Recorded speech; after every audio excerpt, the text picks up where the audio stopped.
Hello everyone, कैसे हो आप सब। चलो स्टार्ट करते हैं नेक्स्ट लेक्चर हमारा स्टोइकियोमेट्री एंड स्टोइकियोमेट्रिक कैलकुलेशंस। ठीक, देखो इससे पहले हमने 8 या 9 लेक्चर में इस पूरे चैप्टर को some basic concepts of chemistry को स्टडी कर लिया है। अगर आपने वो नहीं देखा तो पहले जाकर वो देखोगे, फिर ये देखोगे तो फिर आपको ये समझ में आएगा। ठीक है, तो देखो यहाँ मैंने कुछ लिख रखा है। ये क्या होती है स्टोइकियोमेट्री एंड स्टोइकियोमेट्रिक कैलकुलेशंस। पहले आप देखो इसका मतलब क्या है। ठीक, देखो स्टोइकियन का मतलब होता है एलिमेंट और मेट्रॉन का मतलब होता है मेजर। मतलब अब आप देखो यहाँ से इस डेफिनेशन को देखो stoichiometry deals with the calculation of masses of the reactant and product involved in a chemical reaction. मतलब जो हमारी स्टोइकियोमेट्री होती है वो किससे डील करती है कि जब कोई केमिकल रिएक्शन हो रही है उसमें रिएक्टेंट्स और प्रोडक्ट्स की कितने मासेस इन्वॉल्व हैं, या फिर कभी कभी उसको हम वॉल्यूम भी बोल सकते हैं, कितनी वॉल्यूम इन्वॉल्व है, वो हमें कौन निकाल के देता है, स्टोइकियोमेट्री। ठीक, स्टोइकियोमेट्री का मतलब ही यही होता है कि एलिमेंट के मतलब किसी केमिकल रिएक्शन में एलिमेंट की मेजरमेंट कि कितना एलिमेंट वहाँ यूज़ हुआ है, ठीक है, कितने मोल्स यूज़ हुए, जो यूज़ हुआ है सब वो हम निकाल सकते हैं स्टोइकियोमेट्री की वजह से। अब आप देखो इससे आगे चलते हैं हम, इसको आप लिखो, आगे देखो।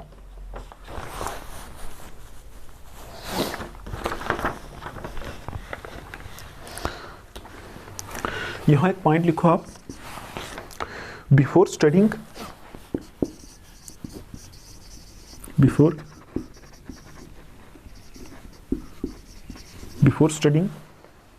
how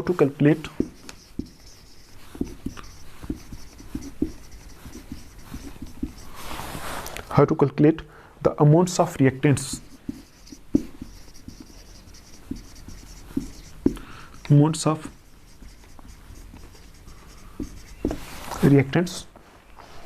in products involved in a reaction,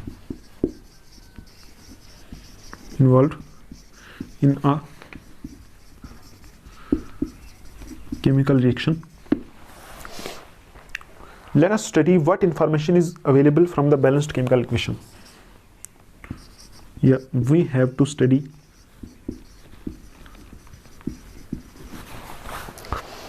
what information is available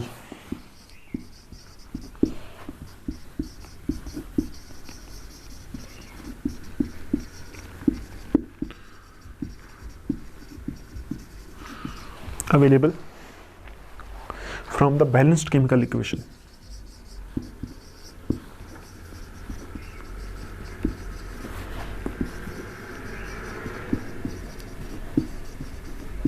ठीक, देखो पहले तो आप ये समझो स्टोइकियोमेट्री का मतलब क्या है। क्या मतलब है स्टोइकियोमेट्री का मतलब, इसकी वजह से हम क्या कर सकते हैं कि किसी केमिकल रिएक्शन में एलिमेंट्स के कितने मोल यूज़ हुए हैं, कितना मास यूज़ हुआ है, कितना वॉल्यूम यूज़ हुआ है, उसको निकाल सकते हैं। इसका मतलब क्या है, इसका मतलब ही यही होता है एलिमेंट की मेजरमेंट।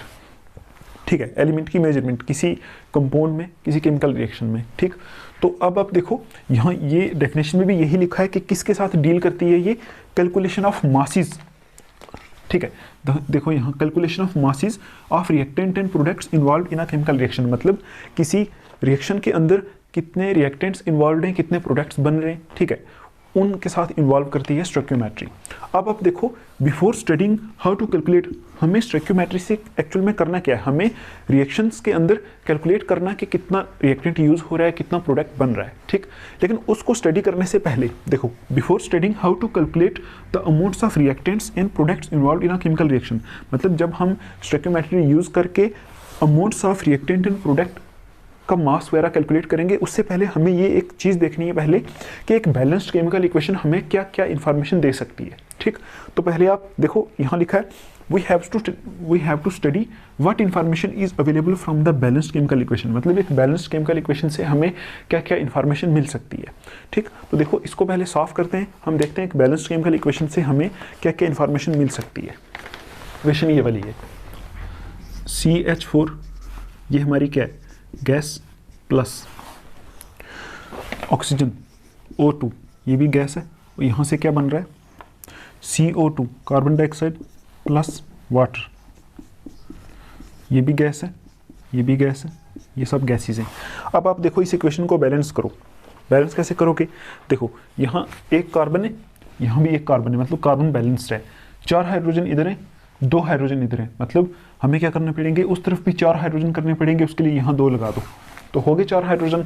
अब आप देखो हाइड्रोजन बैलेंस हो गए। ऑक्सीजन चेक करो, 2 ऑक्सीजन इधर, 2 ऑक्सीजन इधर, इधर 4 ऑक्सीजन है, इधर कितने ऑक्सीजन है, 2, तो यहाँ 2 लगा दो, हो गई बैलेंस ये इक्वेशन। ठीक, अब आप देखो ये जो बैलेंस्ड केमिकल इक्वेशन है ये हमें क्या क्या इन्फॉर्मेशन देती है। ठीक, जब हमें ये पता चलेगा कि हमें क्या क्या इन्फॉर्मेशन देती है, उसके बाद हम स्टोइकियोमेट्री यूज़ करके क्या देख सकते हैं कि कितना प्रोडक्ट बनाया, कितना रिएक्टेंट बनाया, उसके बेस पे हम कुछ न्यूमेरिकल्स करके देखेंगे। ठीक, अब आप देखो यहाँ से लिखना स्टार्ट करो। आपको पता है यहाँ कुछ पॉइंट्स लिखने पड़ेंगे। यहाँ ये क्या चीज़ें रिएक्शन में, इनको बोलते हैं रिएक्टेंट्स, इनको क्या बोलते हैं, प्रोडक्ट्स, ये बोलते हैं ना। तो आप लिखो हेयर, ये वाला, ये एक्चुअल में क्या होता है, CH4 होता है मीथेन, तो इसको मैं लिख रहा हूँ मीथेन। ठीक, एंड ये O2 क्या होता है, ऑक्सीजन, लिख दो ऑक्सीजन। ये क्या चीज़ें, आर रिएक्टेंट्स, रिएक्टेंट्स हैं। और ये क्या चीज़ है, कार्बन डाइऑक्साइड, एंड मैं सीधा लिख देता हूँ CO2 एंड H2O, क्या चीज़ें, आर प्रोडक्ट्स हैं, PROT, आगे लिख लो आप प्रोडक्ट्स। ठीक, ये एक पॉइंट लिखो। उसके बाद देखो आप दूसरा पॉइंट, हमें ये चेक करना है बैलेंस केमिकल इक्वेशन क्या क्या इन्फॉर्मेशन देती है। तो आप देखो द कोफिशिएंट्स, जो हमारे कोफिशिएंट्स है ना, कोफिशिएंट क्या होता है, ठीक, आपको पता है कोफिशिएंट होता है जो ये हमारा मॉलिक्यूल है इसके पीछे लगा हुआ है। जैसे ये वाला 2 कोफिशिएंट है, यहाँ 1 है, यहाँ जहाँ कुछ नहीं होता ना वहाँ 1 है, और ये हमारा 2 है। तो आप देखो ये जो कोफिशिएंट्स हैं, 2 कोफिशिएंट्स, जो हमारा 2 फॉर ऑक्सीजन है, 2 फॉर O2 है, उसके बाद 2 फॉर वाटर है। ठीक, उसके बाद एंड 1 किसके लिए, CO2, एंड और किसके पीछे 1 है, CH4, 1 इसके लिए। ये कोफिशिएंट्स हमें क्या बताते हैं, देखो ये जो कोफिशिएंट्स है ना हमारे, 2 इसके पीछे 2 है, इसके पीछे 1 है, यहाँ 2 है, 1 है, तो इनको बोलते हैं are called stoichiometric coefficients, stoichiometric coefficients. ठीक, ये पॉइंट आप याद रखना। आगे वाली जब आप केमिस्ट्री पढ़ोगे आपको ये ध्यान रखना पड़ेगा कि वहाँ आएगा ना बार बार स्टोइकियोमेट्रिक कोफिशिएंट्स, तो आप बोलोगे जो रिएक्शन के मॉलिक्यूल के पीछे ये कोफिशिएंट्स होते हैं ना, इनको बोलते हैं हम क्या, स्टोइकियोमेट्रिक कोफिशिएंट्स। ठीक, ये बोलते हैं इनको। ठीक, अब आप देखो ये कोफिशिएंट्स शो क्या करते हैं, यहाँ लिखो दीज कोफिशिएंट्स क्या शो करते हैं, ये this coefficients represent the number of molecules,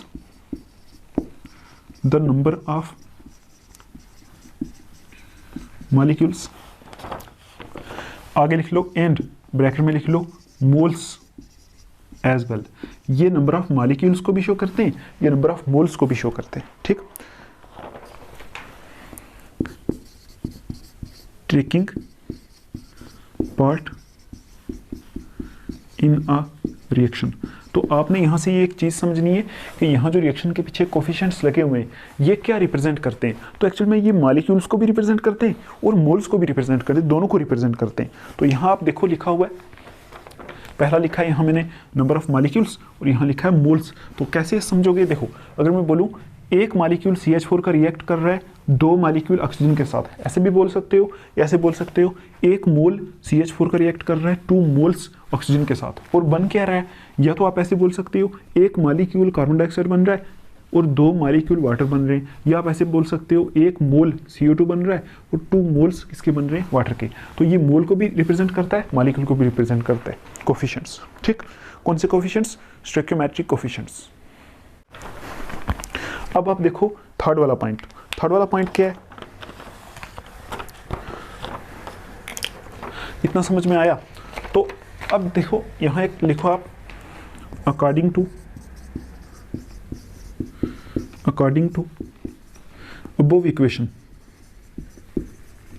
इस अबोव इक्वेशन के अकॉर्डिंग हम देखते हैं क्या क्या चीजें। ठीक, तो देखो पहला आप क्या बोल सकते हो यहाँ, अगर मैं बोलूँ कि फर्स्ट टाइम में बोलूँ ये जो 1 और ये 2 स्टोइकियोमेट्रिक कोफिशिएंट्स हैं ये मोल को रिप्रेजेंट कर रहे हैं, तो आप क्या बोलोगे, यहाँ बोल सकते हो 1 मोल ऑफ, फर्स्ट पॉइंट ये बोल सकते हो यहाँ क्या हो रहा है इस रिएक्शन में, 1 मोल ऑफ CH4 गैस, ठीक, क्या कर रहा है,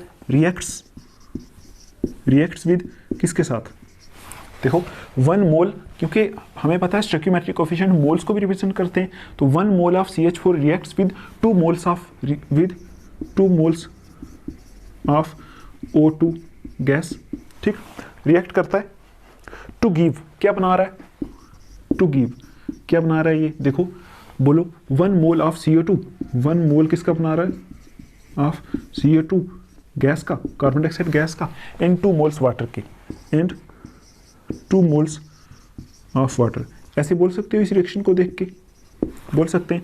दूसरा देखो, दूसरा पॉइंट, अब देखो ये स्टोइकियोमेट्रिक कोफिशिएंट मॉलिक्यूल को भी रिप्रेजेंट कर रहे हैं, तो आप मॉलिक्यूल के टर्म्स में लिखो, देखो ऐसे लिख सकते हो, यहाँ लिखो 1 मॉलिक्यूल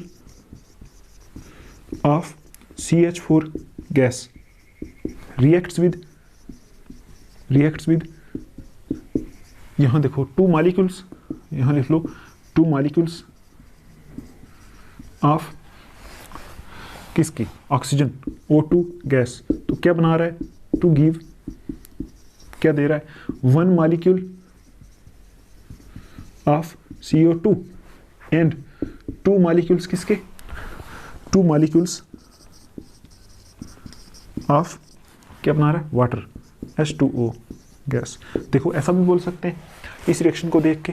देखो ये जो मॉलिक्यूल क्या होता है, एटम क्या होता है, ये सारी चीज़ें मैंने इसी चैप्टर में समझाई हैं। इस चैप्टर का नाम ही some basic concept of chemistry है, तो ये चैप्टर पढ़ने के बगैर आपको कभी लाइफ में केमिस्ट्री समझ में नहीं आ सकती है, ठीक है। तो इस चैप्टर को मैं तभी बोलता हूँ अच्छे से पढ़ो, मैं तभी इसको अच्छे से समझा रहा हूँ। इसमें हर एक चीज़ वो होती है जो केमिस्ट्री समझने के लिए इंपॉर्टेंट है, ठीक है। तो अब आप देखो और क्या चीज़ रिप्रेजेंट कर रहा है,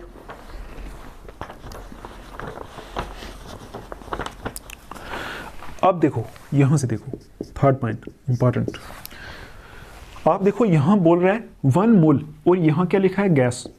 तो आपको मैंने बताया था मोल कंसेप्ट में 1 mole of any gas is equal to कितना होता है, 1 मोल, देखो ये गैस है और ये 1 मोल है, 1 mole of any gas at STP कितना होता है, 22.4 लीटर, 22.4 लीटर होता है ना। तो यहाँ क्या चीज़ है, 2 मोल्स ऑफ एनी गैस, है ना, वॉल्यूम के टर्म्स में ये बात कर रहे हैं, वॉल्यूम के टर्म्स में ये 2 मोल्स हैं गैस के, तो 1 मोल कितना होता है 22.4 लीटर, 2 मोल्स कितने होते हैं 2 इंटू 22.4 लीटर ये होता है। यहाँ देखो 1 मोल गैस बन रही है तो कितना होगा 22.4 लीटर, हर गैस के लिए 1 मोल 22.4 लीटर होता है। तो यहाँ देखो 2 मोल्स बन रहे हैं तो 2 इंटू 22.4 लीटर बोल सकते हैं ना इसको। तो अब आप देखो यहाँ से ये लिख सकते हो आप कि एक्चुअल में इस रिएक्शन में क्या हो रहा है, 22.4 लीटर CH4 किसके साथ रिएक्ट कर रहा है, CH4 गैस रिएक्ट्स विद, उसको अगर आप मल्टीपल करोगे ना 2 इंटू 22.4 तो कितना आएगा पता है 45.4 लीटर क्या चीज़ है, ऑक्सीजन। देखो बोल सकते हो, है ना, बोल सकते हैं ना, क्योंकि वॉल्यूम के टर्म्स में ये गैस है तो 1 mole of any gas is equal to 22.4 litre होता है, तो वही लिखा है। यहाँ 1 मोल है तो 22.4 लीटर रिएक्ट कर रही है, यहाँ 2 मोल्स बने तो 2 मोल्स मतलब 45.4 लीटर, है ना। तो क्या दे रहा है, टू गिव क्या बना रहा है, यहाँ 1 मोल है तो 22.4 लीटर CO2 एंड यहाँ 2 मोल्स हैं तो क्या 45.4 लीटर क्या चीज़ H2O। ये आपको समझना है, ठीक। ये हमने वॉल्यूम की टर्म्स में लिख लिया, मतलब देखो बैलेंस केमिकल इक्वेशन ये चीज़ भी शो करती है। उसके बाद देखो 4th पॉइंट, अब आप देखो अगर मैं इसी को मास के टर्म्स में ले लूँ तो क्या होगा, मास के टर्म्स में कैसे होगा, आपको पता है मोल इन टर्म्स ऑफ मास पढ़ा था हमने, मोल इन टर्म्स ऑफ मास, उसमें हमने देखा था कि मास के टर्म्स में 1 मोल किसके बराबर होता है, उसके मॉलिक्यूलर मोलर मास के बराबर। तो मोलर मास कितना होगा इसका, देखो कार्बन का यहाँ होता है 12 और इसका 4, वीडियो नहीं देखी जाकर देख लो, इसका होता है कितना, यहाँ लिख सकते हो 16 ग्राम, 1 मोल है ना इसका, तो इसका मोलर मास निकाल लो 16 ग्राम, इसका कितना हो गया। 1 मोल ऑक्सीजन का कितना होता है 32, ठीक। यहाँ कार्बन डाइऑक्साइड का 1 मोल होता है 12 और यहाँ देखो 12 इसका होता है, 32 इसका होता है, तो 32 + 12 करके यहाँ आएगा 44 ग्राम और इसका होता है 18 ग्राम, 1 मोल का, ये हमने पढ़ा हुआ है मोल कंसेप्ट में। देखो अब आप यहाँ से अब ये भी बोल सकते हो 1 मोल CH4 रिएक्ट कर रहा है तो मतलब कितने ग्राम रिएक्ट कर रहा है। 1 mole CH4 is equal to, mole in terms of mass में देखेंगे तो आएगा 16 ग्राम। तो यहाँ से लिख सकते हैं आप 16 ग्राम CH4, 16 gram CH4 reacts with, यहाँ कितना आएगा 2 मोल से ना, तो 32 इंटू 2 करोगे 64 ग्राम क्या O2, ठीक, टू गिव क्या दे रहा है, ये कितना बन रहा है 44 ग्राम CO2 बन रहा है एंड यहाँ 36 ग्राम क्या बन रहा है H2O बन रहा है, ठीक। तो ये इंफॉर्मेशन भी देता है, यहाँ से समझ में आता है आपको। इसने ये वाली इंफॉर्मेशन भी दे दी बैलेंस केमिकल इक्वेशन ने। और देखो आप, ठीक, देखो ये वाली इंफॉर्मेशन कौन देती है, हमारी बैलेंस्ड केमिकल इक्वेशन। अब आप देखो यहाँ से हमें बैलेंस केमिकल इक्वेशन से ये भी पता चल जाता है कि कोई सॉलिड है, कोई लिक्विड है या कोई गैस है। जैसे देखो यहाँ ब्रैकेट में लिखा हुआ है, यहाँ गैस है, यहाँ गैस है, गैस है, गैस है, सारी मतलब सारे जो रिएक्टेंट्स हैं, प्रोडक्ट्स हैं, सारी गैसेज हैं। अगर कहीं सॉलिड होगा तो आपको पता है, अगर सपोज A रिएक्टेंट है प्लस B रिएक्टेंट है, यहाँ से बन रहा है C, तो अगर ये सॉलिड है तो यहाँ S लिखा होगा, ये अगर लिक्विड है तो यहाँ L लिखा होगा, गैस है तो यहाँ G लिखा होगा, है ना। ये भी इंफॉर्मेशन देती है। अब आप देखो इस इंफॉर्मेशन से ये जो हमें, ये वाली जो हमने इंफॉर्मेशंस लिखी है, ये अगर आप अच्छे से स्टडी करोगे तो इसमें हम एक्चुअल में क्या कर रहे हैं, मास को देखो, मास को यहाँ पहले हम मोल्स लिखे थे ना, मोल्स को वॉल्यूम में कन्वर्ट कर सकते हैं, वॉल्यूम को मोल में कन्वर्ट कर सकते हैं, मोल्स को मास में कन्वर्ट कर सकते हैं, मास को मोल्स में कन्वर्ट कर सकते हैं, इंटर कन्वर्ट कर सकते हैं ना। तो यहाँ से आप लिख सकते हो from these relationships, from these, in relationship से क्या हो सकता है, देखो मास को हम क्या कर सकते हैं, ऐसे करके मोल्स में कन्वर्ट कर सकते हैं, ठीक। और यहां से हम इसको नंबर ऑफ मॉलिक्यूल्स में भी कन्वर्ट कर सकते हैं, क्योंकि हमने अभी स्टडी किया ना कि मॉलिक्यूल को भी ये रिप्रेजेंट करता है ना। ये जो स्टोइकियोमेट्रिक कोएफिशिएंट्स हैं मॉलिक्यूल को भी रिप्रेजेंट करते हैं। तो मास को मोल्स में, मोल्स को मास में, या वॉल्यूम को मोल्स में, मोल्स को वॉल्यूम में, या फिर मोल्स को मॉलिक्यूल्स में या मॉलिक्यूल्स को मोल्स में, मतलब आपस में इन चीज़ों को हम क्या कर सकते हैं, इंटरकनेक्ट कर सकते हैं, इंटर कन्वर्ट कर सकते हैं। यहाँ लिख सकते हो इंटर कन्वर्ट कर सकते हैं इसको, ठीक है। तो बस आपको अभी इतना याद रखना है कि एक बैलेंस्ड केमिकल इक्वेशन हमें क्या क्या इन्फॉर्मेशन देती है, ठीक। और वो जो हमारे स्टोइकियोमेट्रिक कोएफिशिएंट्स होते हैं, है ना, रिएक्शन के पीछे जो कोएफिशिएंट्स होते हैं उनको बोलते हैं स्टोइकियोमेट्रिक कोएफिशिएंट्स, वो क्या क्या चीज़ शो करते हैं, ठीक। तो इतने से हम क्या करेंगे, कुछ कैलकुलेशंस करेंगे, उस कैलकुलेशन को आप बोलोगे स्टोइकियोमेट्रिक कैलकुलेशंस। तो हम एक छोटा सा क्वेश्चन देखते हैं, वो बेस्ड होता है इस पे, ठीक। ये कुछ इतनी बड़ी चीज़ नहीं है, बस स्टोइकियोमेट्री का मतलब यही होता है कि किसी बैलेंस्ड केमिकल रिएक्शन में कैसे पता करें कितनी चीज़ किसके साथ रिएक्ट कर रही है, ठीक है, कितना प्रोडक्ट बन रहा है, कितना रिएक्टेंट रिएक्ट कर रहा है, ठीक है, वही चीज़ देखते हैं और कुछ नहीं देखते, ठीक। चलो हम देखते हैं क्वेश्चन को देखते हैं हम। ये हमारा स्टोइकियोमेट्रिक बेस्ड क्वेश्चन है, ठीक। तो आप देखो यहाँ क्वेश्चन है हमारा, calculate the amount of water produced by combustion of 16 gram of methane, मतलब 16 ग्राम मिथेन की कंबशन करने से कितना वाटर प्रोड्यूस होगा। तो आपको यहाँ एक चीज़ याद रखनी है कि कंबशन क्या होता है, कंबशन होता है किसी भी रिएक्शन को, किसी भी जो रिएक्शन होती है ना उसको, किसी भी रिएक्टेंट को ऑक्सीजन के साथ रिएक्ट कराना, उसको बोलते हैं कंबशन, ठीक। तो देखो जो मिथेन होता है ना CH4, मीथेन, ये जो हमारे हाइड्रोकार्बन्स होते हैं इनकी कंबशन से बनता है कार्बन डाइऑक्साइड प्लस वाटर। ये आपको मैं ऑर्गेनिक केमिस्ट्री में पढ़ाऊंगा, ठीक। तो अब देखो यहाँ इसकी कंबशन कराते हैं। कंबशन कराना मतलब जलाना ऑक्सीजन के प्रेजेंस में, मीथेन प्लस ऑक्सीजन, तो क्या बनता है यहाँ से आपको याद रखना है, बनता है कार्बन डाइऑक्साइड प्लस वाटर बनता है, ठीक। कार्बन डाइऑक्साइड प्लस वाटर ये बनता है किसी चीज़ की कंबशन से। तो पहला स्टेप आपको क्या करना है, देखो क्योंकि ये स्टोइकियोमेट्रिक बेस्ड कैलकुलेशन है ना, तो पहले स्टेप में आपको रिएक्शन को बैलेंस करना पड़ेगा, ठीक। तभी तो आप स्टोइकियोमेट्रिक कोफिशिएंट से देख पाओगे ना। तो आप करो इस रिएक्शन को बैलेंस। देखो कार्बन 1 है, अभी हमने बैलेंस किया था इस रिएक्शन को, मुझे लग रहा है कार्बन 1 है, कार्बन 1 है, यहाँ 2 लगाया था हमने और यहाँ 2 लगाया था, ये होगी रिएक्शन बैलेंस, ठीक। तो हमने देखना है कि calculate the amount of water produced by combustion of 16 gram of methane, 16 gram of methane के जलने से कितना वाटर प्रोड्यूस होगा। तो हम लिखते, देखो इन्फॉर्मेशन लिखते हैं इसके नीचे। देखो सपोज ये गैसेज हैं, सारी गैसेज हैं, ये आपको सब खुद लिखना आना चाहिए, ये सारी गैसेस हैं। अब आप देखो यहाँ ये 1 है कोफिशिएंट, यहाँ भी 1 है, तो आपको पता है यहाँ क्या चीज़ है, ये 1 मोल है। ये कोफिशिएंट किसको रिप्रेजेंट कर रहा है, 1 मोल को। तो देखो ये 1 मोल है हमारा, 1 मोल ऑफ CH4 किसके बराबर होता है, 1 मोल ऑफ CH4, देखो 1 मोल CH4 अगर मैं बोलूँ मास के टर्म्स में, क्योंकि यहाँ हमें मास दिया है ना, तो मास के टर्म्स में होता है इसके मोलर मास के बराबर, तो वो निकाल दो। कार्बन का होता है 12, ऑक्सीजन इस हाइड्रोजन का होता है 4, 12 + 4 करेंगे 16 ग्राम आएगा। तो यहाँ कितना आएगा, 16 ग्राम, ये लिख लो। उसके बाद ऑक्सीजन का देखो, यहाँ 2 मोल्स ऑक्सीजन है, तो 1 मोल ऑक्सीजन का कितना होता है, देखो O2 का कितना होता है, कितने ग्राम होता है, 1 मोल O2 का होता है हमारा 16, एक का मोल मालिक्यूल हो गया एटॉमिक मास और 2 का हो गया 32, यही होता है ना। तो 1 मोल 32 हो गया, 2 मोल्स कितना आएगा यहाँ 64 ग्राम। यहाँ देखो 1 मोल कार्बन डाइऑक्साइड का होता है 44 ग्राम, और यहाँ 2 मोल्स क्या हो रहा है, वाटर है ना। तो 2 मोल्स वाटर का कितना होगा, 2 मोल्स वाटर का कितना होगा, 1 मोल वाटर का कितना होता है, 1 मोल वाटर का होता है हमारा H2O है ना। तो ऑक्सीजन का होता है 16 प्लस इसका होता है 2, तो 16 + 2 कितना होता है 18 ग्राम।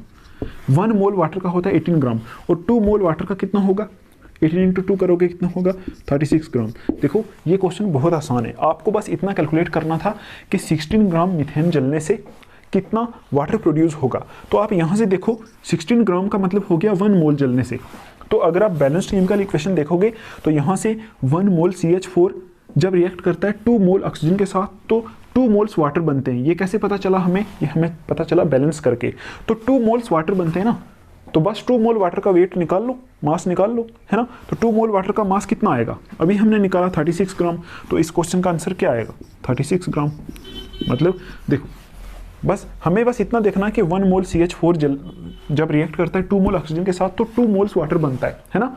बैलेंस केमिकल इक्वेशन की वजह से देखा ना, तो बस 2 मोल वाटर का वेट निकाल लो, तो निकाल दिया, है ना। 1 मोल वाटर का होता है 18 ग्राम, है ना, मोल कंसेप्ट में सीखा था। 1 मोल वाटर का 18 ग्राम होता है मोल इन टर्म्स ऑफ मास में, ठीक। तो 2 मोल्स का कितना हो गया 36 ग्राम। तो देखो यही लिखा था, calculate the amount of water produced by combustion of 16 gram of methane. जब 16 ग्राम मीथेन की कंबशन की, है ना, तो अमाउंट ऑफ वाटर यहाँ लिख सकते हो, अमाउंट ऑफ वाटर कितना प्रोड्यूस हुआ 36 ग्राम। तो यही इसका आंसर है, ठीक। ये समझ में आया आपको क्वेश्चन। ऐसे क्वेश्चन होते हैं स्टोइकियोमेट्रिक कैलकुलेशंस के बेस पे। देखो अब हम इस क्वेश्चन को देखते हैं, ये भी वैसा ही क्वेश्चन है। तो आप देखो यहाँ क्वेश्चन है हमारा, how many moles of methane are required to produce 22 gram carbon dioxide after combustion. तो आप अगर इस क्वेश्चन को देखोगे, ये एक्चुअल में वही जो पहले वाली इक्वेशन थी वही इक्वेशन है। तो देखो यहाँ लिखा है कितने मोल्स मीथेन के रिक्वायर्ड होंगे 22 ग्राम कार्बन डाइऑक्साइड को प्रोड्यूस करने के लिए आफ्टर कंबशन। मतलब इसका मतलब हो गया कि यहाँ मीथेन की कंबशन हो रही है। तो कंबशन की क्या होती है equation, CH4 methane plus combustion के लिए ऑक्सीजन के साथ रिएक्ट करा दो, यहाँ से क्या बनता है CO2 प्लस H2O। तो पहला स्टेप है आपको रिएक्शन को बैलेंस करना है, ठीक। तो बैलेंस करने के लिए अभी हमने इसी रिएक्शन को बैलेंस किया था, तो हमें पता है यहाँ हमने 2 लगाया था और यहाँ हमने क्या लगाया था 2 लगाया था, ठीक। तो इधर क्या था 1, इधर क्या था 1, ठीक। तो आप देखो यहाँ 1 मोल है, इसका कितना है यहाँ 1 मोल, इसके कितने यहाँ 2 मोल्स, है ना। इधर कितना है 1 मोल, इधर कितना है 2 मोल्स, ये लिखो पहले, ठीक। अब आप देखो मास के टर्म्स में लिखो, मोल इन टर्म्स ऑफ मास। तो 1 मोल ऑफ CH4 कितना होता है 18 ग्राम, इसका कितना होता है 64 ग्राम, इसका कितना होता है 44 ग्राम, इसका कितना होता है देखो 1 मोल इसका 44 ग्राम, इसके 2 मोल्स आ गया कितना 36 ग्राम। मोल इन टर्म्स ऑफ मास में लिख दिया। अब आप देखो यहाँ से क्वेश्चन क्या पूछा है, बहुत आसान है, ठीक है, बहुत आसान है, बिना देखे आप इसको कर सकते हो। बोल रहा है कि कितने मोल्स मीथेन के चाहिए 22 ग्राम कार्बन डाइऑक्साइड प्रोड्यूस करने के लिए। तो आप देखो 1 मोल मीथेन से क्या हो रहा है, देखो 1 मोल मीथेन से बन रहा है कितना 44 ग्राम कार्बन डाइऑक्साइड, है ना। 1 मोल मीथेन से क्या बन रहा है 44 ग्राम कार्बन डाइऑक्साइड। तो कितने मोल से 22 ग्राम बनेगा, तो आप देख सकते हो इसको, कितना आसान क्वेश्चन है, बहुत सिंपल मैथमेटिक्स लगता है। जब 1 मोल CH4 से कितना बन रहा है 44 ग्राम, तो कितने मोल से 22 ग्राम बनेगा। तो आप देखो अगर 1 मोल से तो 44 ग्राम बन रहा है ना। तो 22 ग्राम कितने मोल से बनेगा? देखो यहाँ लिखो 1 मोल से कितना बन रहा है? 44 ग्राम। तो 22 ग्राम कितने मोल से बनेगा, है ना? आई समझ? देखो 22 ग्राम एक्चुअल में इसका एग्जैक्ट हाफ है। देखो 44/2 करोगे ना तो ये 22 है, मतलब इसका डायरेक्ट आधा। तो देखो 1 मोल से 44 ग्राम बन रहा है, तो इसके आधे मोल से तो 22 ग्राम बनेगा। तो क्या लिखोगे? आधे मोल को बोलते हैं 1/2 मोल से बनेगा। सीधा लिख सकते हो आप 1/2 मोल से कितना बनेगा? क्या बनेगा? 22 ग्राम कार्बन डाइऑक्साइड। ठीक है, समझ में आया आपको? तो 1/2 को क्या बोलते हैं? 0.5 मोल्स। तो अब देखो यहाँ से इसका आंसर यही है, 0.5 मोल्स। ऐसे क्वेश्चन बस थोड़ा सा दिमाग लगा के हो सकते हैं। ठीक, क्वेश्चन देखो, कितने मोल से, how many moles of methane, मतलब कितने मोल्स मीथेन चाहिए CO2 22 ग्राम प्रोड्यूस करने के लिए। तो आपने देखो बैलेंस केमिकल इक्वेशन से आपको ये पता चल गया कि 1 मोल से तो बनता है 44 ग्राम कार्बन डाइऑक्साइड, तो 22 ग्राम कितने से बनेगा? आधे मोल से। बस लिख दिया आंसर। ठीक, तो देखो अभी मैं इन क्वेश्चंस को यहाँ रखता हूँ, हम चलते हैं नेक्स्ट टॉपिक के ऊपर। जब हम देखो वीडियोस पे थोड़ा रिस्पॉन्स आएगा, अगर मुझे कोई कमेंट्स में बोलेगा कि आप ये क्वेश्चन कराओ, ये क्वेश्चन कराओ, है ना, तो फिर मैं उस हिसाब से टेक्सचुअल वाले पूरे क्वेश्चन यहाँ डिस्कस करूँगा। ठीक है, तो चलते हैं हमारा नेक्स्ट टॉपिक लिमिटिंग रिएजेंट की तरफ। देखो अभी हम चेक करते हैं लिमिटिंग रिएजेंट क्या होता है। ठीक, तो देखो बहुत आसानी से मैं आपको पढ़ाऊँगा। तो देखो लिमिटिंग का मतलब क्या होता है? लिमिटिंग का मतलब होता है लिमिट में रखने वाला, है ना, लिमिट में रखने वाला। जैसे हम बोलते हैं ना कि लिमिट में रहो, लिमिट में रहो मतलब कम बोलो, है ना, तो उसी को हम बोलते हैं। देखो लिमिटिंग का मतलब वैसा ही कुछ होता है, लिमिट में रखने वाला। रीएजेंट का मतलब हो गया कोई चीज़, मतलब कोई ऐसी रिएक्शन के अंदर कोई ऐसी चीज़ जो क्या करे, दूसरे को लिमिट में रखे। ठीक, तो रीएजेंट को आप रिएक्टेंट भी बोल सकते हो यहाँ, है ना। चलो हम पढ़ते हैं तो फिर आपको समझ में आएगा। देखो आप यहाँ पॉइंट्स लिखो। पॉइंट क्या लिखोगे? When one reactant, when one reactant is in excess, is in excess over the other,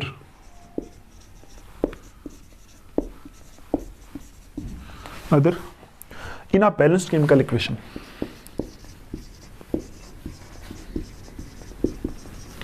Balanced chemical equation मतलब जब क्या होगा, एक रिएक्टेंट दूसरे से ज्यादा होगा किसी बैलेंस केमिकल इक्वेशन में, उस टाइम हम क्या देखेंगे? देखो यहां लिखते हैं, उसके बाद समझते हैं। दूसरा पॉइंट आप लिखो, the reactant which is present, reactant which is present in lesser amount,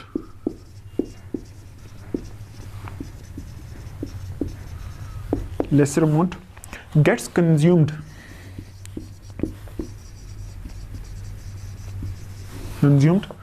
after some time,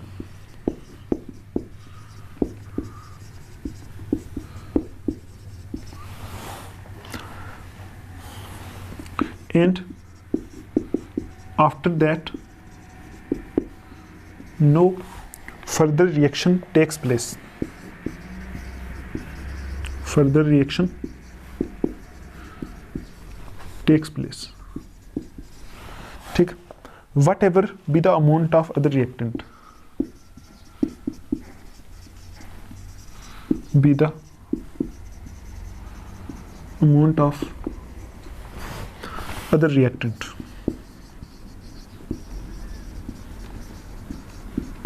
ठीक, अच्छा आप चेक करो यहां से, देखो देखो यहां लिखा है कि when one reactant is in excess over the other, मतलब जब क्या होगा, कभी मैं आपको समझाता हूं एग्जांपल से। देखो यहां एग्जांपल लेते हैं, कोई भी यहां ले लेते हैं एग्जांपल, या इधर ले लो आप। यहां सपोज हमारे पास कोई रिएक्शन है जिसमें A + B मिलके क्या बन रहा है? प्रोडक्ट बना रहा है। ठीक, प्रोडक्ट बना रहा है। तो यहाँ इसके सपोज 4 मोल्स हैं, इसका कितना है? 2 मोल्स हैं। ठीक है, आई समझ आपको? अब आप देखो ये वाला रिएक्टेंट है, जो ये वाला रिएक्टेंट है, एक ये वाला रिएक्टेंट है। ये वाला रिएक्टेंट एक्सेस में, एक्सेस का मतलब ज़्यादा है, ठीक है, आई समझ आपको। तो अब आप देखो जब क्या होगा, ये वाला रिएक्टेंट एक्सेस में ना, तो जब ये वाला रिएक्टेंट इसके साथ रिएक्ट करेगा, ठीक है, रिएक्ट करेगा, तो आप मुझे बताओ इन दोनों में से पहले कौन खत्म होगा। देखो जब देखो मतलब सपोज मैं इसको ऐसे करता हूँ, ये 4 मोल्स है ना, इसको मैं ऐसे दिखा देता हूँ 1 2 3 4 मोल्स ऐसे करके दिखा देता हूँ। ये बी के 2 मोल्स हैं सिर्फ, तो मैं इसको दिखा देता हूँ 1 1, ठीक, आई समझ आपको। ये 2 मोल्स हैं तो 1 मोल ये 1 मोल ये, इसके 4 मोल्स हैं 1 2 3 4 मोल्स ऐसे करके दिखा दिए।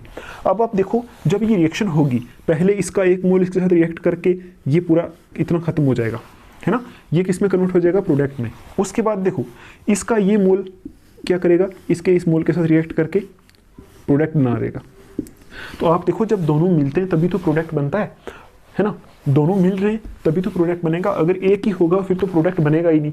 अब आप देखो जैसे रिएक्शन होगी, स्टार्टिंग में ये मोल इसके साथ मिला तो प्रोडक्ट बना दिया, फिर से इसका दूसरा मोल इसके साथ मिला तो प्रोडक्ट बना दिया। अब देखो अब क्या हुआ, अब ये वाला पार्ट तो खत्म हो गया, मतलब बी वाला तो खत्म हो गया, ठीक है, आई समझ आपको। तो ये वाला बच गया, ठीक, आई समझ। तो अब आप देखो जो रिएक्शन का प्रोडक्ट बनेगा वो किस पे डिपेंड कर रहा है, वो डिपेंड कर रहा है इस वाले पे जो खत्म हो गया, उस वाले पे डिपेंड कर रहा है ना, क्योंकि देखो ये था 2 मोल्स, अगर तो ये भी 4 मोल होता तो फिर प्रोडक्ट और भी बनता। अब ये था सिर्फ 2 मोल्स, है ना, तो प्रोडक्ट इस पे डिपेंड करेगा, क्योंकि अब ये खत्म हो गया, ये पड़ा हुआ है उसमें, तो इससे तो पी बन नहीं रहा है। जब तक ये बी के साथ रिएक्ट नहीं करेगा, ये कौन सा है, ये ए वाला है ना, जब तक ये बी के साथ रिएक्ट नहीं करेगा तो क्या नहीं होगा, प्रोडक्ट तो बनेगा ही नहीं। तो अब आप देखो ये जो खत्म हो गया ना रिएक्टेंट, वो क्या कर रहा है, इस प्रोडक्ट को लिमिट कर रहा है, मतलब कम कर रहा है, ठीक। ये तो था रिएक्शन में पड़ा हुआ था, लेकिन इसने क्या किया, इससे उसके प्रोडक्ट के ऊपर कुछ फर्क नहीं पड़ा, ये जो खत्म हो गया इससे कुछ फर्क पड़ा, ठीक है, क्योंकि जितना दिए था उतना ही प्रोडक्ट बनेगा, क्योंकि ये तो अब पड़ा रहेगा, इसको कोई काम नहीं है। ये जो देखो ये क्या कर रहा है, इसको प्रोडक्ट की जो हमारी फॉर्मेशन है उसको लिमिट कर रहा है, इसलिए इसको हम क्या बोलते हैं, लिमिटिंग बोलते हैं ना, इसको लिमिटिंग रिएक्टेंट बोलते हैं। मतलब लिमिटिंग रिएक्टेंट का मतलब हो गया ये प्रोडक्ट की फॉर्मेशन को क्या कर रहा है, लिमिट कर रहा है। तो बस आपने इतना याद रखना है, एक केमिकल रिएक्शन में जो रिएक्टेंट जल्दी खत्म हो जाए उसी को बोलते हैं लिमिटिंग रिएजेंट, ठीक। तो अब आप देखो इनको पढ़ के आपको समझ में आएगा। देखो यहां लिखा है when one reactant is in excess over the other in a balanced chemical equation, मतलब जब एक रिएक्टेंट क्या होगा, ज्यादा क्वांटिटी में होगा, देखो यहां इसमें ये ज्यादा क्वांटिटी में था, ठीक। उसके बाद देखो the reactant which is present in lesser amount gets consumed after some time. देखो the reactant which is present in lesser amount, वो वाला रिएक्टेंट जो लेस अमाउंट में था, कम अमाउंट में, ये वाला वो क्या होगा, कुछ टाइम के बाद खत्म हो जाएगा। देखो यहां से हमने समझा था ये कुछ टाइम के बाद खत्म हो गया था, ठीक, after some time, and after that no further reaction takes place. उसके बाद कोई रिएक्शन नहीं होगी, क्योंकि दोनों मिल के प्रोडक्ट बना रहे थे, एक खत्म हो गया। जैसे मैं आपसे बोलूं, देखो आपको तो समझ आ गया होगा, लेकिन फिर मैं बोलता हूं कि हमारे दोनों हाथ मिल के क्लैप करते हैं, है ना, तो मैं बोलूं एक हाथ हो ही ना, कुछ टाइम तक तो ये क्लैप करेंगे, मैं बोलूं कुछ टाइम के बाद एक हाथ है ही नहीं, तो अब ये क्लैपिंग होगी नहीं, एक हाथ से तो नहीं होगी ना क्लैपिंग, वही चीज़ है, ठीक है। अब एक खत्म हो गया तो ये दूसरा तो कुछ कर नहीं पाएगा, प्रोडक्ट बना नहीं पाएगा, ठीक है, वो कुछ टाइम के बाद खत्म हो जाएगा, and after that no further reaction takes place. उसके बाद कोई रिएक्शन नहीं होगी, whatever be the amount of reactant, चाहे ये वाला रिएक्टेंट जितना मर्जी बच जाए, लेकिन फिर रिएक्शन नहीं होगी, ठीक। तो आप मुझे बताओ रिएक्शन किस पे डिपेंड कर रही है, इस पे डिपेंड कर रही है ना, जो कम क्वांटिटी में, तो प्रोडक्ट कितना बनेगा, प्रोडक्ट उतना ही बनेगा जितना ये हमारा कौन सा था, कम क्वांटिटी वाला रिएक्टेंट था। तो इसी कम क्वांटिटी वाले रिएक्टेंट को बोलते हैं लिमिटिंग रिएक्टेंट या लिमिटिंग रिएजेंट। देखो एक लाइन और लिखो, अब आप देखो हेंस, यहां लिखो hence the reactant which gets consumed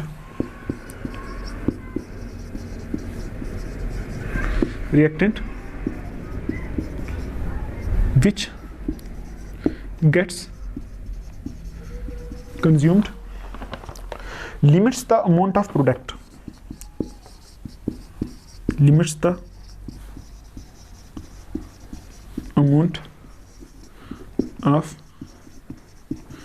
product, formed,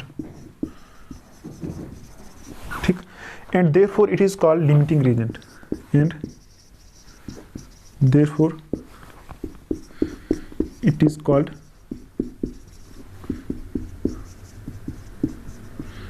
limiting reagent. ठीक,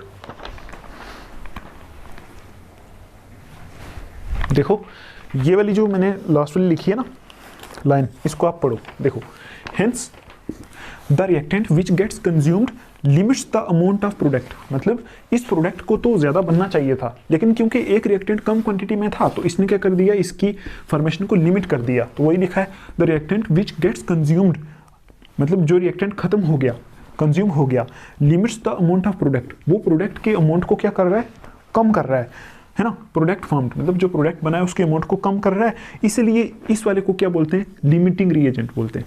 किसको, किस वाले रिएक्टेंट को, इसको जो खत्म हो गया उसको क्या बोलते हैं, लिमिटिंग रिएजेंट, या इसको बोल देते हैं कभी कभी लिमिटिंग रिएक्टेंट भी बोल देते हैं। ठीक, या कभी कभी सिर्फ लिमिटिंग एजेंट भी बोल देते हैं, है ना। ये तीन ही इसको बोल सकते हैं। इसको बोलते हैं हम क्या, लिमिटिंग रिएजेंट। तो आपको आई होप ये समझ में आया होगा। इसके बेस पे क्वेश्चंस होते हैं, वो हम करेंगे टेक्सचुअल क्वेश्चंस में। ठीक, देखो ये जो सोल्यूशन है ना, सोल्यूशन वाला एक पूरा चैप्टर आता है 12th में। ठीक है, उसमें हम इसके बारे में अच्छे से स्टडी करते हैं, बस हमें थोड़ा सा बेसिक इन्फॉर्मेशन यहाँ जाननी है। तो पहले आप देखो सोल्यूशन होता क्या है। सोल्यूशन क्या होता है, देखो a solution is defined as, a solution is defined as, कैसे डिफाइन करते हैं इसको, a homogeneous mixture of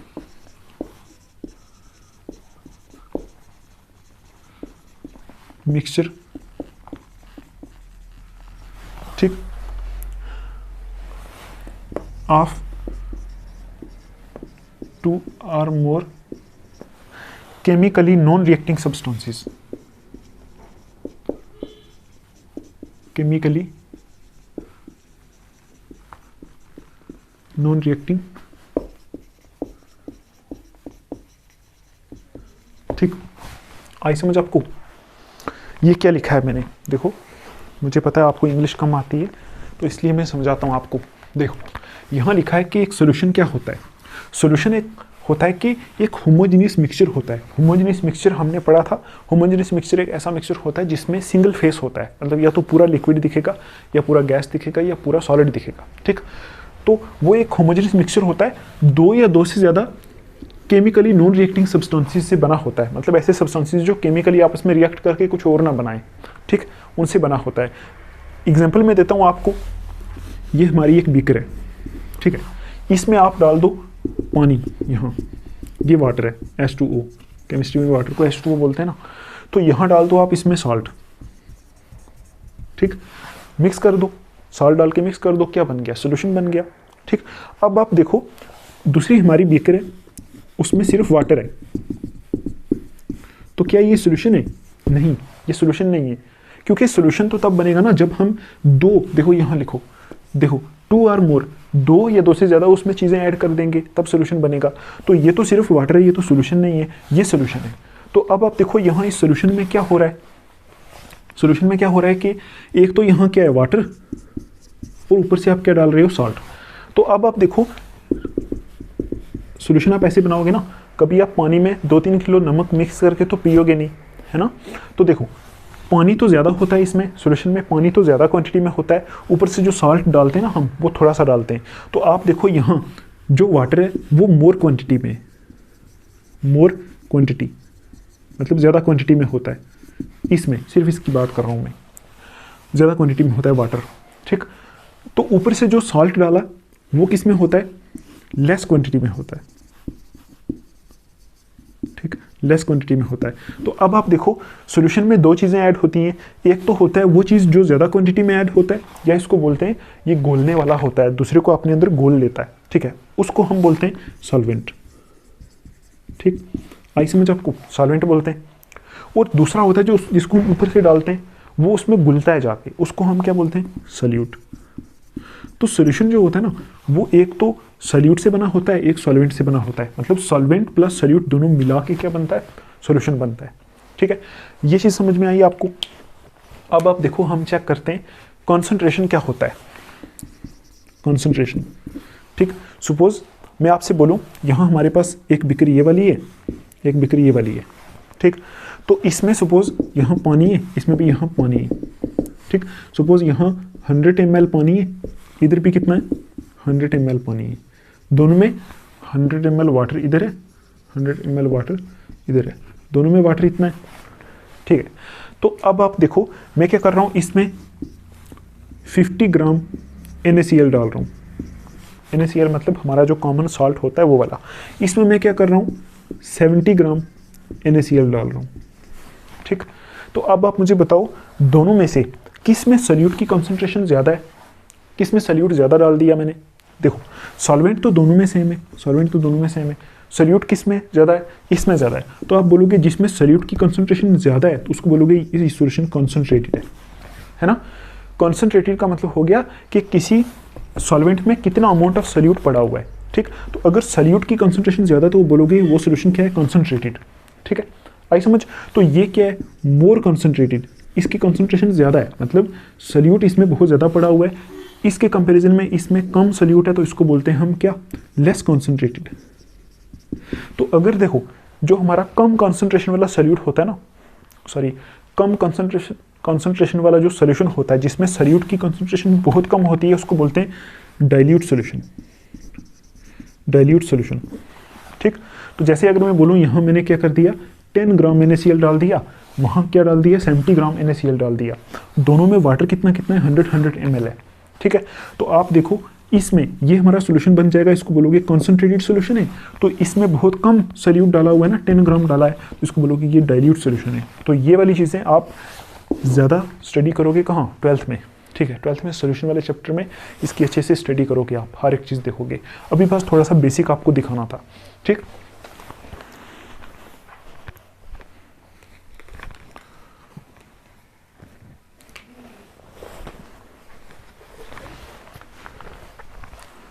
अब आप देखो कि ये जो कॉन्सेंट्रेशन मैंने दिखाई ना, ये जो कॉन्सेंट्रेशन है कि कितनी है, इसको एक्सप्रेस करने के मेथड्स होते हैं। ठीक है, उसको बोलते हैं मेथड्स ऑफ एक्सप्रेसिंग कॉन्सेंट्रेशन, कि हमें कैसे पता चलता है किसी सॉल्यूशन में कितनी कॉन्सेंट्रेशन है ना। कॉन्सेंट्रेशन मतलब कितना अमाउंट ऑफ सॉल्यूट पड़ा हुआ है। ठीक, तो उन मेथड्स को हम पढ़ते हैं, 2-3 मेथड्स हमारे सिलेबस में, हम उनके फार्मूलाज देखेंगे, तो डेफिनेशन तो आप खुद ही लिख लोगे। ठीक है, चलो इसको साफ करते हैं, चलते हैं methods of expressing concentration of solution.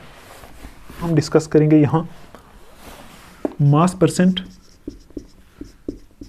एक ही मेथड होता है मास परसेंट निकालना, एक होता है उसकी स्ट्रेंथ निकालना। ठीक, स्ट्रेंथ ये डिस्कस करेंगे, एक करेंगे हम मोलैरिटी, मोलैरिटी। ठीक, और एक हम करेंगे मोलैलिटी। ठीक, और एक लास्ट हम करेंगे यहाँ क्या, मोल फ्रैक्शन, मोल फ्रैक्शन। और भी होते हैं, नॉर्मेलिटी भी होती है, लेकिन वो हम यहाँ डिस्कस नहीं करेंगे, 12th में सॉल्यूशन वाले चैप्टर में वो डिस्कस करेंगे। तो यहाँ आपके लिए इतना भी पढ़ लो, बहुत ज़्यादा है। ठीक, तो अब आप देखो पहला मास परसेंट, फर्स्ट सीधा सीधा फार्मूला लिखना है, वो बाकी तो आप खुद लिख लोगे, डेफिनेशन लिखो। मास परसेंट, मास परसेंट इसके बेस पे देखो, मास परसेंट के बेस पे हम कॉन्सेंट्रेशन को निकाल सकते हैं। ठीक, या इसको आप वेट परसेंट भी बोलते हो, वेट परसेंट। ये चीज़ें आपको जो हमारा प्रैक्टिकल होता है ना, उसका वाइवा होता है, वहाँ पूछी जाती हैं। मोलैरिटी क्या होता है, ठीक है, नॉर्मेलिटी तो अभी हो सकता है आपको ना पूछे, मोलैरिटी, मोलैलिटी, मोल फ्रैक्शन, ये चीज़ें वहाँ आपको पूछेंगे। ठीक, तो आप देखो मास परसेंट क्या होता है, कैसे निकालते हैं इसको, आप ऐसे निकालते हैं, mass of solute divided by mass of solvent. ठीक, sorry mass of solute divided by mass of solution, solution में देख रहे हैं ना हम, इनटू 100। ठीक, आई समझ आपको। तो ये जो हमारा फार्मूला होता है मास परसेंट निकालने का। मतलब अगर आपको पूछा जाए मास परसेंट निकालो, तो वहाँ जो सॉल्यूट का मास दिया होगा उसको डिवाइड कर दोगे सॉल्यूशन के मास से, मल्टीपल बाई 100 कर दोगे, मास परसेंट निकल जाएगा। ठीक है, तो आप इसको डिफाइन भी कर सकते हो। कैसे कर सकते हो, it may be defined as ratio of mass of solute to the mass of solution multiple by 100, ऐसे करके खुद डिफाइन भी कर सकते हो। क्या लिखोगे, it may be defined as, may be defined as, ठीक, mass of the solute, mass of the solute, ठीक, in grams present in 100 gram of the solution, 100 gram of the solution, ठीक है। तो यहाँ आपको ये याद रखना है कि हम यहाँ 100 ग्राम ऑफ द सॉल्यूशन से देखते हैं, मतलब मास ऑफ सॉल्यूशन वो क्या लेंगे, वो ओवरऑल हम लेंगे 100 ग्राम से, ठीक है। और इन दोनों को किस में लेंगे, ग्राम्स में लेंगे। ये होता है हमारा मास परसेंटेज। अब आप लिखो स्ट्रेंथ दूसरा। स्ट्रेंथ किसके बराबर होती है, स्ट्रेंथ होती है मास of solute in grams, mass of solute in grams, ठीक, डिवाइडेड बाय, इसको ब्रैकेट में कर लो, इन ग्राम को, volume of solution, volume of solution किसमें, इन लीटर्स में। ये फार्मूला होता है हमारा स्ट्रेंथ का, ठीक, क्योंकि आपको डिटेल नहीं पढ़ानी है ना इसकी, ठीक है। मैं डिटेल पढ़ाने लग जाऊँ ये तो पूरा अलग से एक चैप्टर है, तभी मैं आपको शॉर्ट करके दिखा रहा हूँ। उसके बाद देखो थर्ड वाला कौन सा होता है, थर्ड वाला होता है मोलैरिटी।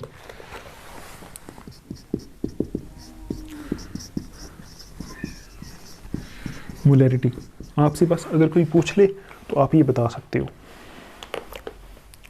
ठीक।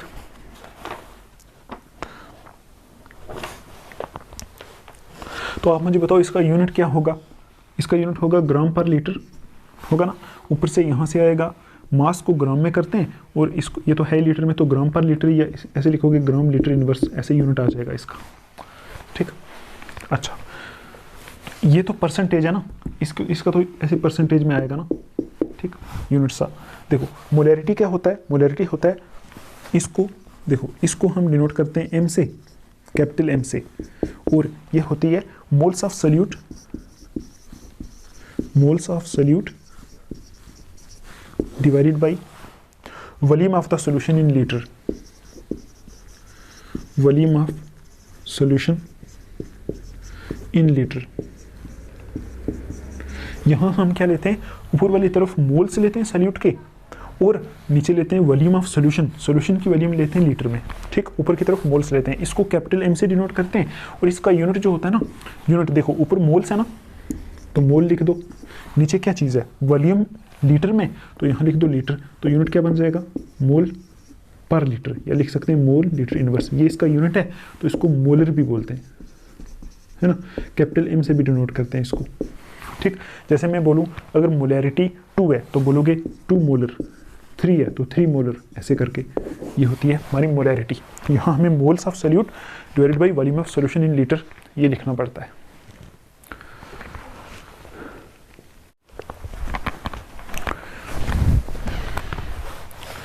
देखो अब हम इसको साफ करते हैं, दो और देख लेते हैं। मोलैरिटी,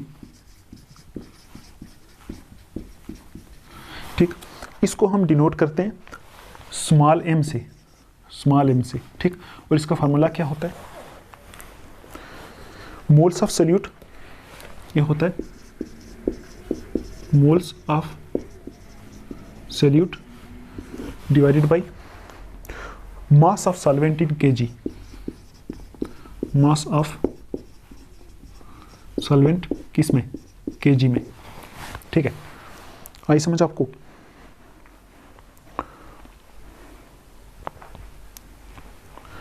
ठीक, तो आप मुझे बताओ, देखो इसके बेस पे हम क्वेश्चन करने की ट्राई करेंगे टेक्सचुअल में, टेंशन मत लो आप।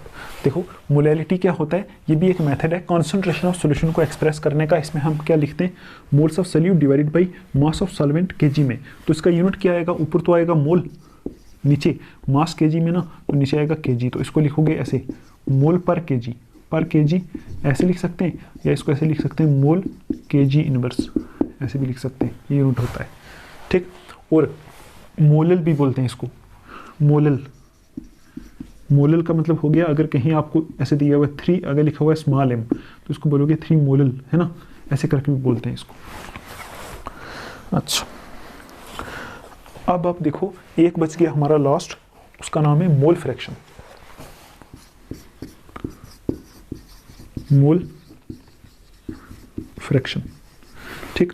मोल फ्रैक्शन जो होती है ना, ये आप इसमें याद रखो, इसका फार्मूला देखते हैं पहले मोल फ्रैक्शन का। सपोज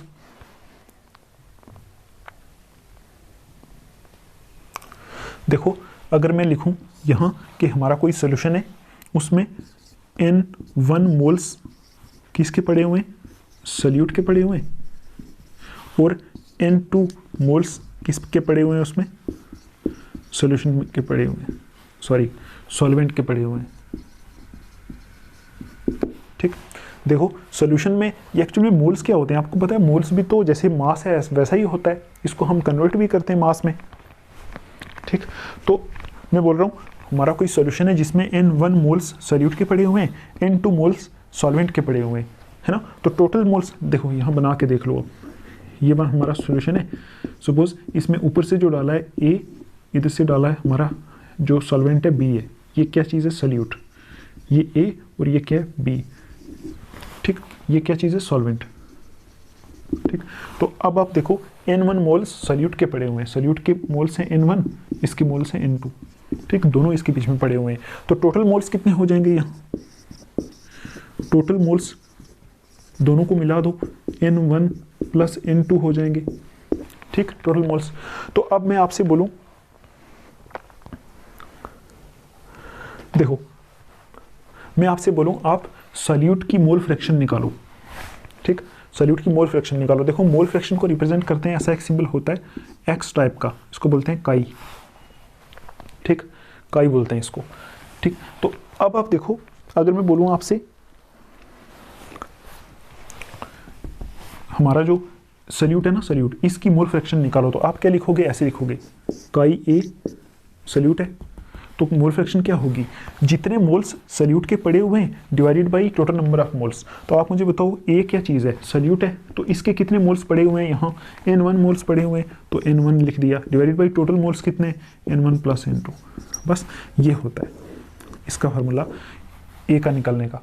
अगर मैं बोलूँ बी की मोल फ्रैक्शन निकाल दो, तो आप बोलोगे काई बी इज इक्वल टू कितने, बी के कितने मोल्स पड़े हुए हैं, N2, डिवाइडेड बाई टोटल कितने मोल्स हैं, N1 प्लस N2, ठीक। और ये देखो यहाँ से, ये जो यहाँ से निकलेगा ये होगी मोल फ्रैक्शन ऑफ बी, यहाँ से निकलेगा होगी मोल फ्रैक्शन ऑफ ए, है ना। और आप देखो मोल्स जो होते हैं ना, उसका कोई यूनिट होता नहीं, तो उसको हम, ये एक यूनिट लेस होता है, ठीक। और मोल्स का फार्मूला क्या होता है, यहाँ मोल्स कैसे निकालूंगा मैं, अगर मेरे पास मास है तो मोल्स का फार्मूला होता है N is equal to M/M, आपको मैंने कराया था मोल कंसेप्ट में। ये N होते हैं नंबर ऑफ मोल्स, ये होता है मास, ये होता है molar mass, moles is equal to mass upon molar mass. यहाँ से हम मोल्स निकाल सकते हैं, तो वो यहाँ पुट कर सकते हैं, तो यहाँ से हम क्या निकाल सकते हैं, मोल फ्रैक्शन निकाल सकते हैं, ठीक है। और इसमें एक इंपॉर्टेंट चीज़ ये है कि sum of mole fraction of all components in a solution is equal to कितना होता है, 1 होता है, 1 होता है। ये आप याद रखना कि अगर किसी सॉल्यूशन में एक क्वांटिटी है, मतलब 1 या 2 या 3 चीज़ें ऐड हैं, उन सब की मोल फ्रैक्शन का सम 1 के बराबर आएगा, ठीक। तो कैसे लिखोगे, यहाँ सपोज यहाँ हमारे मोल फ्रैक्शन ए की क्या थी, काई ए, बी की क्या थी, काई बी, तो यहाँ लिखोगे काई ए प्लस काई बी किसके बराबर आएगा, 1 के बराबर आएगा। ये आप क्वेश्चंस में देखोगे जब हम क्वेश्चन करेंगे, ठीक है। तो देखो ये था हमारा लास्ट टॉपिक इस चैप्टर का। तो ये चैप्टर में थ्योरी वाइज यहाँ तक ही रखूँगा, देख लो आप इसको, नोट कर लो, आप इसको पढ़ो, अच्छे से नोट्स बनाओ, एक बार रिवाइज करो, उसके बाद हम आएंगे इसके टेक्सचुअल क्वेश्चंस के ऊपर। अगर कोई इंटरेस्टेड होगा तो वहाँ से हम टेक्सचुअल क्वेश्चन करेंगे। और जो हमारा जेके बोस का जो बोर्ड वाला पेपर होता है ना, उसके लिए तो टेक्सचुअल क्वेश्चन करने की भी ज़रूरत नहीं है, इतना ही सफिशिएंट। अगर आप क्या करोगे, प्रीवियस ईयर पेपर देखोगे, देखो जो मैंने पढ़ाया इसमें से सब आया होगा, ठीक है। जैसे मोल इन टर्म्स ऑफ मास की डेफिनेशन पूछी होगी, है ना, कोई केमिकल जो हमारा लॉज ऑफ केमिकल कम्बिनेशन थे ना, उसमें से कुछ कोई डेफिनेशन पूछी होगी, ऐसे क्वेश्चन वहाँ आते हैं जीके बोर्ड में, तो आप प्रीवियस ईयर पेपर भी देख सकते हो। ठीक है, तो अब हम चलेंगे नेक्स्ट चैप्टर पे, तो तब तक के लिए आप अपना ध्यान रखो। Take care, thanks for watching.